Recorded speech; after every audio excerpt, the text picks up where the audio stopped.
Hi friends, मैं आकांक्षा शर्मा जी की with आकांक्षा में आपका स्वागत करती हूँ। मध्य प्रदेश पटवारी और ग्रुप 2 के लिए आज मैं प्रबंधन का नेक्स्ट पार्ट लेके आई हूँ।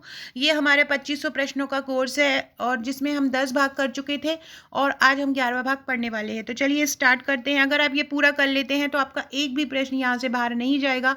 सभी बुक का निचोड़, गूगल का निचोड़ मैंने इसमें डाल दिया है। पहला क्वेश्चन है आज का।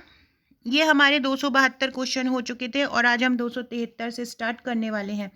प्रबंधन को 3 अर्थों में प्रयुक्त किया जाता है: आर्थिक संसाधन के रूप में, अधिकार सत्ता प्रणाली के रूप में एवं एक वर्ग के रूप में। सबसे पहले ये ध्यान रखिएगा कि प्रबंध के 3 अर्थ कौन कौन से हैं: आर्थिक संसाधन, अधिकार सत्ता प्रणाली और एक वर्ग। अब वो पूछ रहे हैं कि ये प्रबंध के जो 3 अर्थ दिए हैं वो किसने दिए हैं, तो वो दिए हैं हरविंसन मायर्स ने। किसने दिए हैं? हरविंसन मायर्स ने दिए हैं प्रबंध के 3 अर्थ। कौन कौन से? आर्थिक संसाधन के रूप में, अधिकार सत्ता प्रणाली के रूप में और वर्ग के रूप में। आपसे ये भी पूछ सकते हैं कि प्रबंध के ये 3 अर्थ आर्थिक संसाधन, अधिकार सत्ता प्रणाली और वर्ग के रूप में किसने दिए हैं, तो आपको याद रखना है हरविंसन मायर्स ने दिए हैं। प्रोफेसर थियो हेमन के अनुसार प्रबंध को के कोई भी जो 3 अर्थ हैं उनमें क्या शामिल नहीं है। अलग अलग लोगों ने अलग अलग दिए, जैसे कि ऊपर का आपने पढ़ा था हरविंसन मायर्स के 3 प्रबंधन के अर्थ, और अब दिया है प्रोफेसर थियो हेमन ने।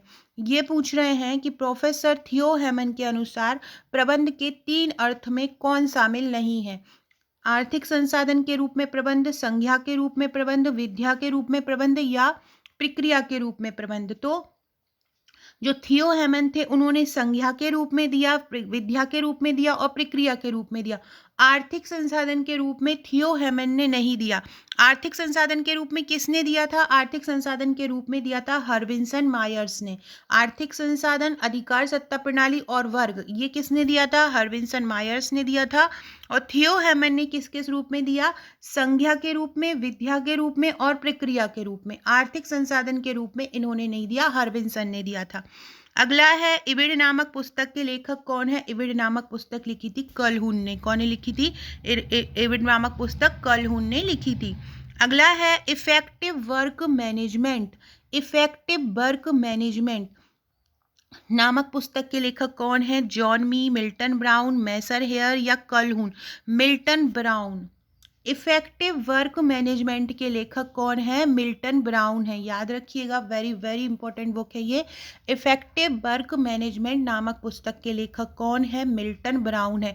फ्रेंड्स, मेरा एक और कोर्स चैनल पर चल रहा है जिसमें प्रबंधन से संबंधित सिद्धांत, प्रबंधन से संबंधित परिभाषाएं, उनसे संबंधित बुक्स को मैं ट्रिक द्वारा करवा रही हूँ। तो ये वाली जो बुक्स हैं, बहुत सारी बुक्स हैं इस प्रकार की जो अलग अलग लोगों द्वारा लिखी गई हैं, तो उसको मैं ट्रिक द्वारा आपको याद करवा रही हूँ। अगर आपने अभी तक नहीं देखा है वो वाला वीडियो तो देख लीजिएगा। उसके भी 3 से 4 भाग मैं करा चुकी हूँ और डिस्क्रिप्शन बॉक्स में और कमेंट बॉक्स में भी लिंक डाल दूंगी, या आप यूट्यूब में सर्च करेंगे प्रबंधन ट्रिक तो भी आपको मेरे वो वीडियोस मिल जाएंगे। प्रबंधन ट्रिक जीके विद आकांक्षा या प्रबंधन ट्रिक आकांक्षा भी डालेंगे तो भी आपको वो मिल जाएगा। उससे क्या होगा? आपका प्रबंधन का जो भी हेडेक है, याद नहीं होता, एक सी परिभाषाएं हैं, वो आपको प्रॉब्लम नहीं रहेगी। तो इफेक्टिव वर्क मैनेजमेंट नामक पुस्तक किसने लिखा है? मिल्टन ब्राउन ने लिखा है। अगला क्वेश्चन है dictionary of economics and commerce. Dictionary of economics and commerce नामक पुस्तक के लेखक कौन है? तो dictionary of economics and commerce के लेखक हैं J.L. हैंसन। कौन है? Dictionary of economics and commerce नामक पुस्तक के लेखक कौन है?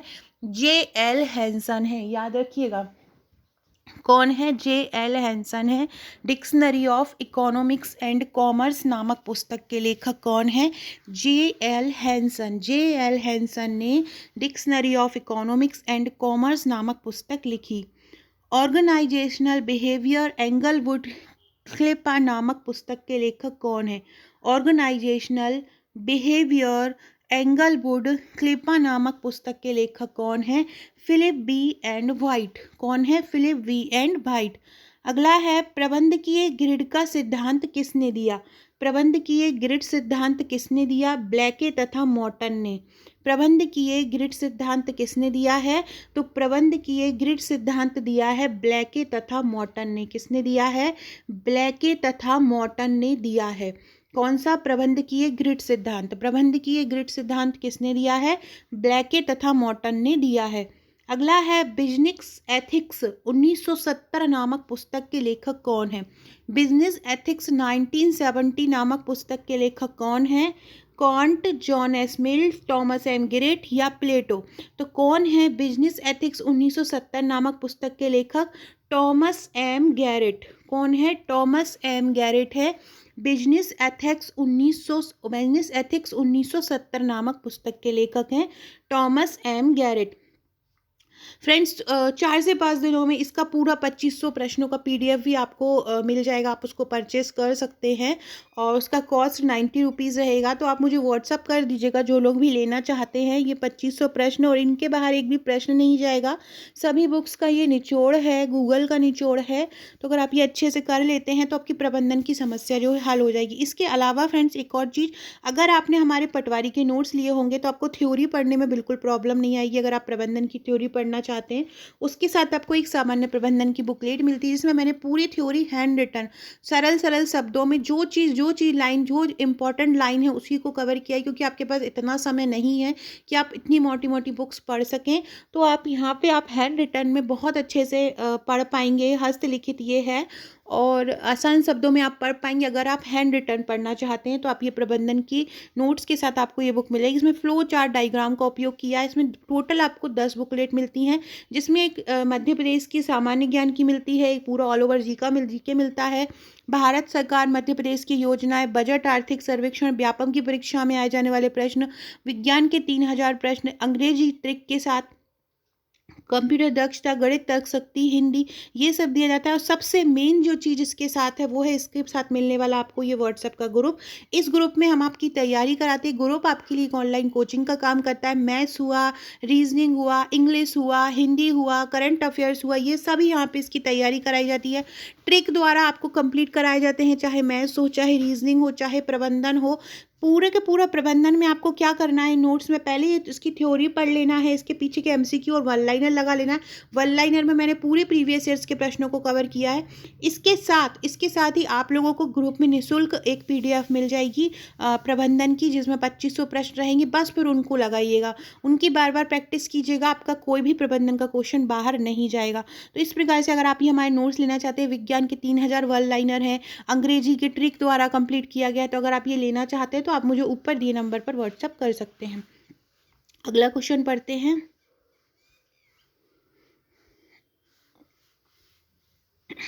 अगला क्वेश्चन है, मनुष्य में अनेक उच्च कोटि के गुण होते हैं, इसलिए वह मानसिक प्रसन्नता से ज़्यादा खुश होता है, ना कि भौतिक प्रसन्नता से।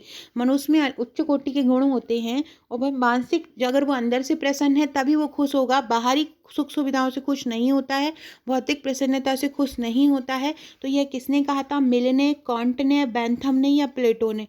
तो ये किसने कहा था? ये कहा था मिल ने। किसने कहा था? मिल ने कहा था कि मनुष्य भौतिक प्रसन्नता से ज़्यादा मानसिक प्रसन्नता से ज़्यादा खुश होता है। अगला क्वेश्चन है, टॉमस गैरेट किस योगदान के लिए नीति शास्त्र विद्वानों में शामिल किए गए हैं? टॉमस गैरेट किस योगदान के लिए किए गए हैं? नीति शास्त्र के सिद्धांतों के कारण। किसके कारण? नीति शास्त्रों के सिद्धांत के कारण। निरूपण, पहचान, मूल्यांकन, चयन एवं क्रियान्वयन किस प्रक्रिया के चरण हैं? तो निरूपण, पहचान, मूल्यांकन, चयन एवं क्रियान्वयन निर्णयन प्रक्रिया के चरण हैं। किसके चरण हैं? निर्णयन प्रक्रिया के ये चरण हैं। अगला क्वेश्चन है, एक प्रबंधक जो कुछ भी क्रिया करता है वह निर्णय द्वारा ही करता है। यह किसका कथन है? कि जो प्रबंधक होता है वह कोई भी काम करता है, कोई भी क्रिया करता है तो वो एक निर्णय द्वारा करता है। ये कथन किसका है? टेलर का, हेनरी फ्योल का, पीटर डिकर का या न्यूमैन समर का? ये कहा है पीटर ड्रकर ने। किसने कहा है? ये पीटर ड्रकर ने कहा है। पीटर ड्रकर ने कहा है कि एक प्रबंधक जो कुछ भी क्रिया करता है वह निर्णय द्वारा ही करता है। अगला क्वेश्चन है, परंपरागत प्रबंध के अंतर्गत लोकप्रिय शैली कौन सी है? जनतंत्रीय।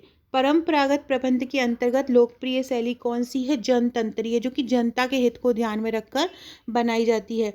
जिन व्यावसायिक संस्थानों में नैतिक मानकों एवं सिद्धांतों का पालन किया जाता है उनकी क्या होती है, उनकी साख में वृद्धि होती है, कार्यकुशलता में वृद्धि होती है, सामाजिक लागतों में कमी होती है, उपयुक्त सभी। तो इसका आंसर उपयुक्त सभी हो जाएगा। अगर नैतिक मानकों और सिद्धांतों का पालन करे जाएगा तो उसकी ऋण में भी वृद्धि होगी, लाभ भी होगा, कार्यकुशलता भी अच्छी होगी और सामाजिक लागतों में भी कमी होगी।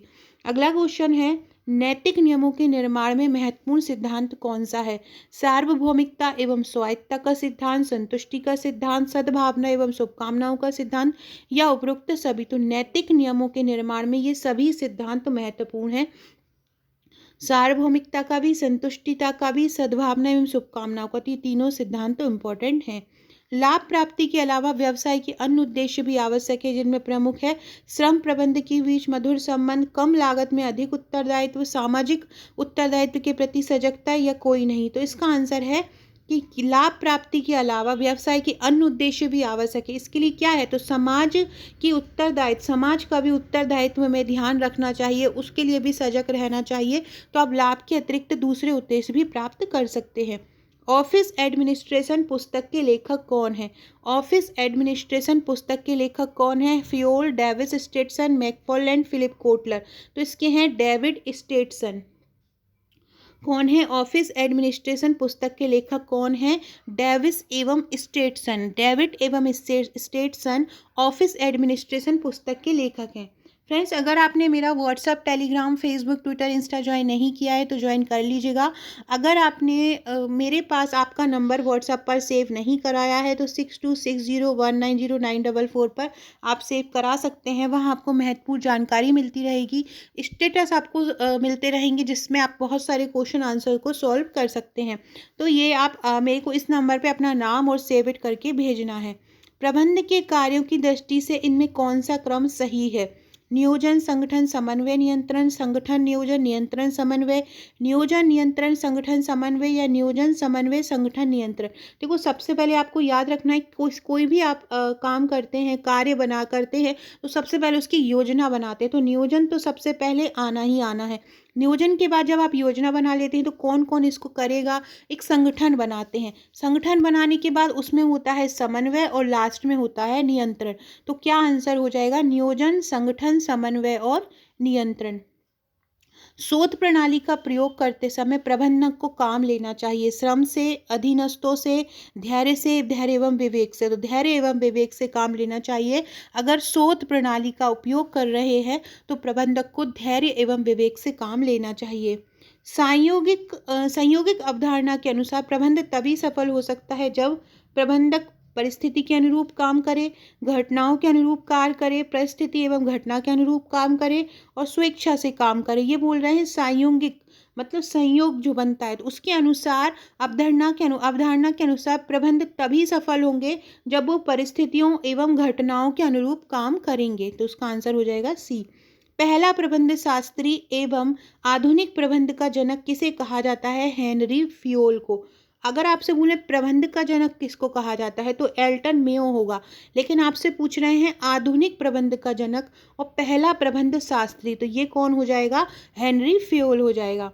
नीतियों की विशेषताएं हैं कि नीतियां अंतिम परिणाम दर्शाती हैं, नीतियां लक्ष्य की प्राप्ति दशा में मार्गदर्शन का काम करती हैं, नीतियां अधीनस्थ द्वारा किए गए कार्यों एवं लिए जाने वाले निर्णयों की सीमाएं तय करती हैं, या सभी। तो इसका सभी हो जाएगा, नीतियों की सभी विशेषताएं होती हैं। अगला है, यह परिभाषा किसकी है कि नीतियां वह सामान्य विवरण या समझ हैं जो निर्णय में विचार करने हेतु हमें मार्गदर्शन प्रदान करती हैं। तो यह किसने कहा था? यह कहा था हेराल्ड कूच एवं हेंज वेरेच ने। हेराल्ड कूच एवं हेंज वेरेच ने आपको ये परिभाषा दी है कि नीतियां वह सामान्य विवरण या समझ है जो निर्णय में विचार करने के लिए हमें मार्गदर्शन प्रदान करती हैं। जनरल एंड इंडस्ट्रियल मैनेजमेंट पुस्तक के लेखक कौन हैं? इसके लेखक हैं Henri Fayol. General and industrial management पुस्तक के लेखक कौन हैं? हेनरी फियोल हैं। प्रबंध के कार्यों को पोस्ट कॉर्प के नाम से कौन प्रस्तुत किए हैं? लूथर गुलिक एवं उर्विक। वेल्थ ऑफ नेशन कृति के लेखक कौन हैं? हेनरी फियोल, एडम स्मिथ, थियो हेमन। तो ये हैं Adam Smith. Wealth of nation किसने दिया है? एडम स्मिथ ने दिया है।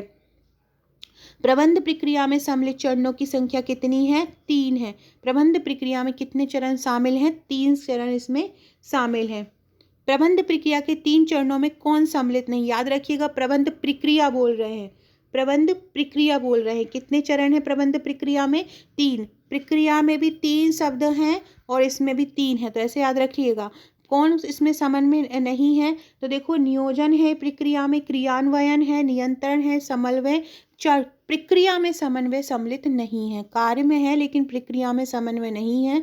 इसमें 3 चरण है प्रक्रिया के, नियोजन, क्रियान्वयन और नियंत्रण। प्रक्रिया के कौन कौन से चरण हैं? नियोजन, क्रियान्वयन और नियंत्रण। प्रबंधकों की 3 पारस्परिक भूमिकाएं क्या होती हैं? कल्पित, कल्पना किया हुआ, लीडर तथा मेलजोल, प्रवक्ता, लीडर, संयोजक, निदेशक, संयोजक प्रसारक या संचारकर्ता, संयोजक प्रवर्तक। तो इसकी जो प्रबंधकों की 3 पारस्परिक भूमिका होती है वो सबसे पहला होता है कल्पित, दूसरा होता है लीडर और तीसरा होता है मेलजोल। प्रबंधकों की 3 पारस्परिक भूमिकाएं क्या क्या होती हैं? तो एक होता है कल्पित, दूसरा होता है लीडर और तीसरा होता है मेलजोल। कल्पित, लीडर तथा मेलजोल प्रबंधकों की 3 पारस्परिक भूमिकाएं होती हैं। अगला है, निम्नलिखित में से कौन प्रबंधक का एक मान्यता प्राप्त अहम कौशल नहीं है? अवधारणात्मक कौशल, मानवीय कौशल, तकनीकी कौशल या लेखन कौशल। तो देखो, अवधारणात्मक भी है, ये जरूरी है, तकनीकी कौशल भी है, मानवीय कौशल भी है, ये जरूरी है, लेकिन लेखन कौशल जरूरी नहीं है। तो इसका आंसर क्या हो जाएगा? मतलब अहम कौशल नहीं है, तो इसका आंसर हो जाएगा लेखन कौशल। फ्रेंड्स, ये अगला 303 वाला क्वेश्चन हम नेक्स्ट वीडियो में पढ़ेंगे। वीडियो अच्छा लगे तो लाइक शेयर सब्सक्राइब जरूर कीजिएगा। Okay friends, thank you.